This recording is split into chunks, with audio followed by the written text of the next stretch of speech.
Assalamualaikum warahmatullahi wabarakatuh.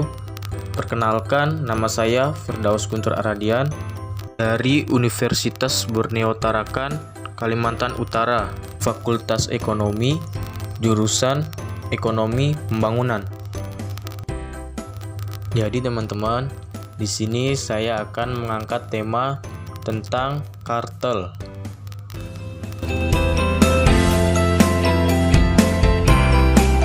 Jadi teman-teman, secara umum pengertian kartel adalah pembentukan suatu kerjasama atau asosiasi antara pihak produsen demi menetapkan harga pada tingkat yang lebih tinggi agar bisa memberikan batasan pada suplai produk dan persaingan bisnis.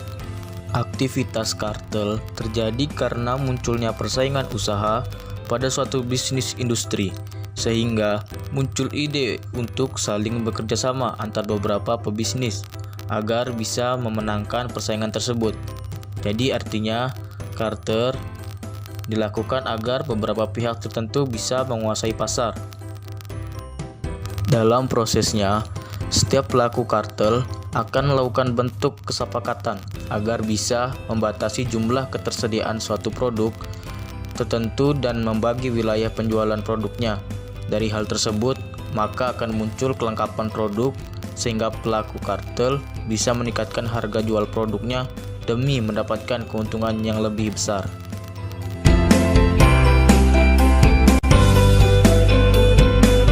Adanya persekongkolan antar beberapa pelaku usaha agar bisa memenangkan persaingan bisnis. Timbulnya usaha untuk mengurangi atau menghapus persaingan bisnis.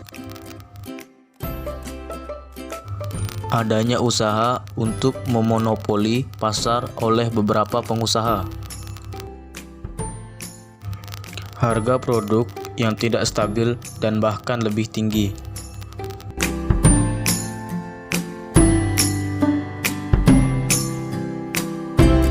Kartel ini dilakukan untuk menetapkan suatu harga pokok produk yang dihasilkan oleh para produsen yang tergabung dalam suatu kartel.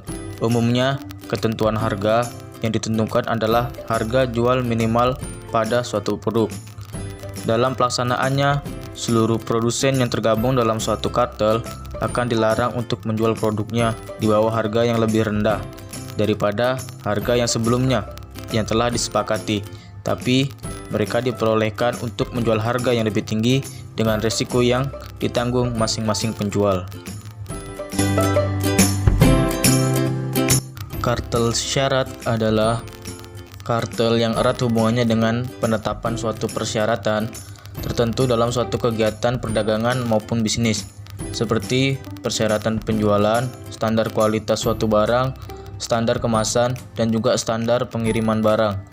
Pada dasarnya, jenis kartel ini dilakukan untuk menghadirkan variasi produk dan atributnya demi menghindari persaingan yang terjadi antar tiap produsen.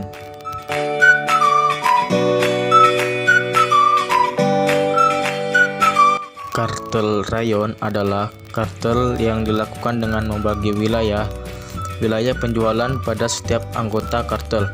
Dalam hal ini, masing-masing anggota kartel mempunyai daerah tertentu untuk menjual produknya dengan penetapan harga yang sudah ditetapkan pada masing-masing daerah. Dengan hadirnya kesepakatan seperti ini, maka setiap anggota kartel dilarang untuk menjual produk ke wilayah-wilayah lainnya. Kartel kontingentering adalah suatu penetapan atas volume produksi yang dilakukan guna menguasai ketersediaan produk di pasar. Dalam pelaksanaannya, masing-masing anggota kartel akan diizinkan untuk membuat barang dalam jumlah tertentu. Jika ada anggota kartel yang membuat atau memproduksi produksi lebih sedikit daripada jatah yang sudah ditetapkan, maka akan mendapatkan suatu hadiahnya. Sebaliknya, jika ada anggota kartel yang meningkatkan jumlah produksinya lebih dari yang sudah ditetapkan, maka mereka akan mendapatkan sanksi denda.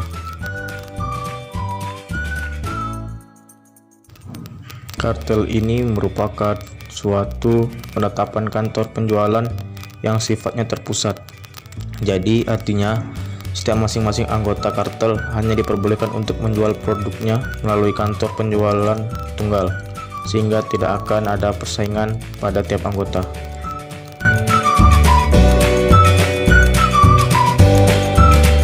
Yang terakhir adalah kartel pool atau kartel pembagian keuntungan, yaitu adalah jenis kartel yang ada pada kesepakatan tentang pembagian laba dan pendapatan. Dalam pelaksanaannya, setiap anggota kartel akan menghimpun laba kotor yang diperoleh dari kas bersama, lalu laba bersih yang diperoleh akan dibagikan ke seluruh anggota kartel sesuai kesepakatan.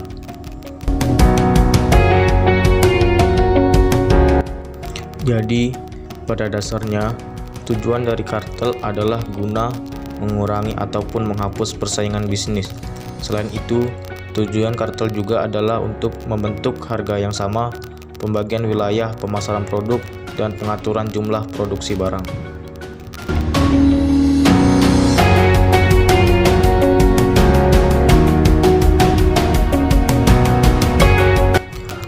Salah satu dampak negatif kartel terhadap bisnis adalah setiap pengusaha akan mengalami masalah saat akan melakukan inovasi dan ekspansi usaha karena sudah terikat dengan adanya peraturan dan sanksi yang ada.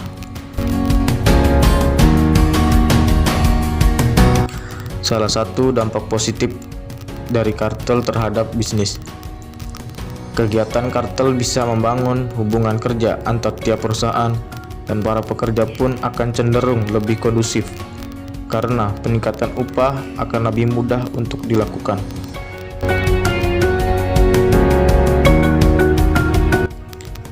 Jadi bisa kita simpulkan bahwa kartel ini adalah teman-teman suatu bentuk kegiatan persekongkolan yang dikerjakan oleh beberapa produsen. Praktik kartel dilarang untuk dilakukan di Indonesia karena bisa mengakibatkan ketimpangan ekonomi di seluruh aspek kehidupan masyarakat.